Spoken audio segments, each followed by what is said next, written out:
briefing from Downing Street. But in the meantime, I'm joined by the Mayor of Liverpool, Joe Anderson, and also by Alan Ebenezer, who's the head teacher of the state-funded free school, Fulham Boys School. Thank you both very much, gentlemen, for joining us here on BBC News. A very difficult question, this, about reopening schools, isn't it? Very controversial.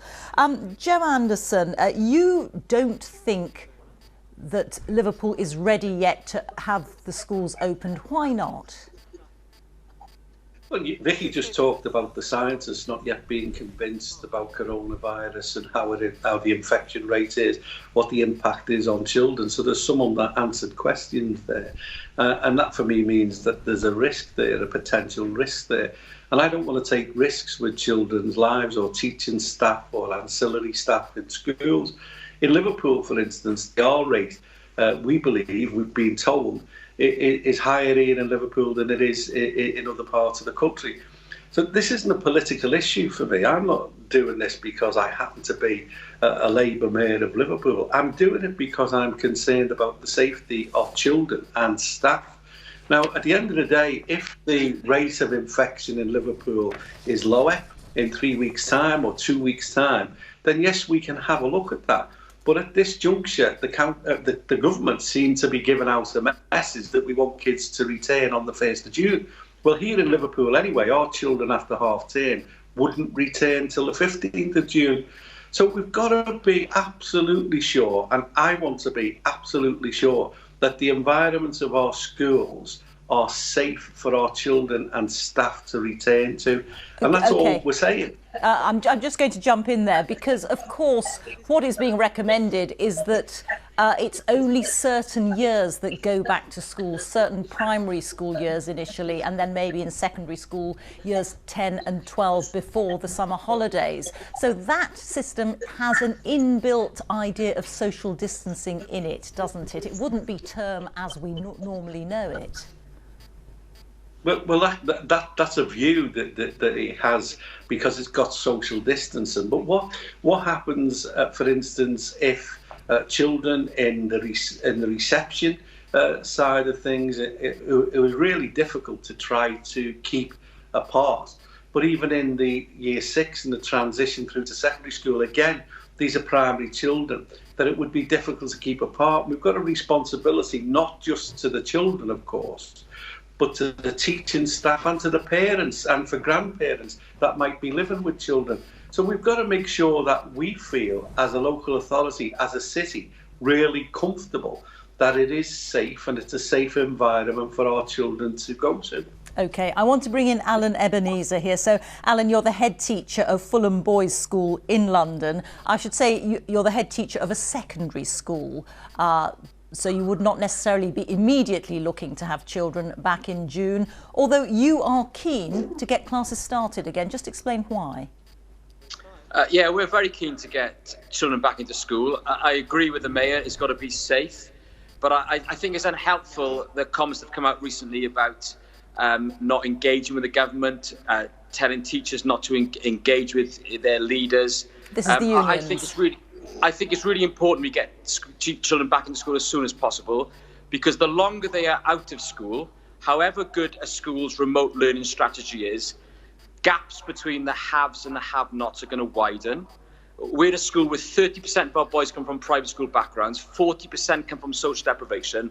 The longer this goes on, the greater the gaps will happen. I think we've got to think about the mental health of young people. So for us in Fulham, we are keen to get children back into school. Obviously, different families, different boys have got different situations with their health as well as staff. But as far as possible, we are keen to get children back into school as quickly as we possibly can. And how far can you reassure parents that the environment that you provide for the kids that go back will be safe? Well, I mean, I think the government have to be realistic. I think it's very difficult to practice social distancing in a school. I think it's very hard even for lining up for lunch to get children to be 2 meters apart. So I think there has to be a realistic approach to that. But we will do all we can, like we were before the lockdown, to make sure that the boys and staff are safe as they come to school, when they are in school, as they go home for school. But I think that it's unhelpful for different unions to be saying not to engage in debate and discussion I mean, the country's at war, and at war we put our politics aside, we work together to try and find a way forward to ensure that we can get pupils into school and staff into school as safely as possible, but as quickly as possible. So while you were speaking there, Alan, you won't have seen, but Joe Anderson was shaking his head. I want to put one question to both of you, and I'll ask Joe Anderson to reply first. The science is unclear, but it does appear that children are less affected by this virus. They have milder symptoms, and the rates of transmission between children are thought to be less. So when it comes to sending them back to school, are we effectively having to decide between children's education versus the staff's health? Joe Anderson. Look, education is crucial, it's important. I've worked in education for 25 years as an education social worker. I understand how important it is for children not to miss education and for their mental health and well-being. All of that's fine, but we shouldn't be taking risks. Why is it that the government are saying don't use public transport because you can transmit this disease, or you're not safe using public transport, but they want to send kids back to school? Look, when it's safe to do so, that's when we should return children back to schools. The comments from the head teacher there that says, you know, we can't rule out risk because we can't stop children moving, is exactly, he's making my point.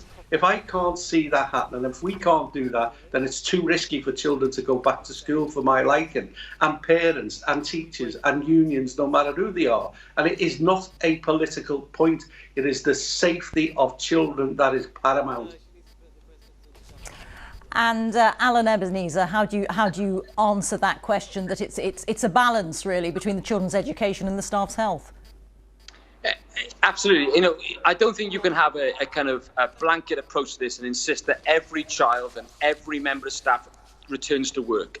I think you have to take into consideration people's different personal circumstances, but we should be working together to find a way to get children back into school as soon as possible. And like I say, I think it's unhelpful for anyone to be taking an entrenched position and saying don't engage in debate and be difficult and awkward. We need to work together to get our children back to school as soon as possible for their good, for the country's good, for their families' good, while it is safe to do so. OK, we are going to have to leave it there. A heated and emotional debate, this one. Thank you both very much indeed, Alan Ebenezer and also Joe Anderson. Thank you.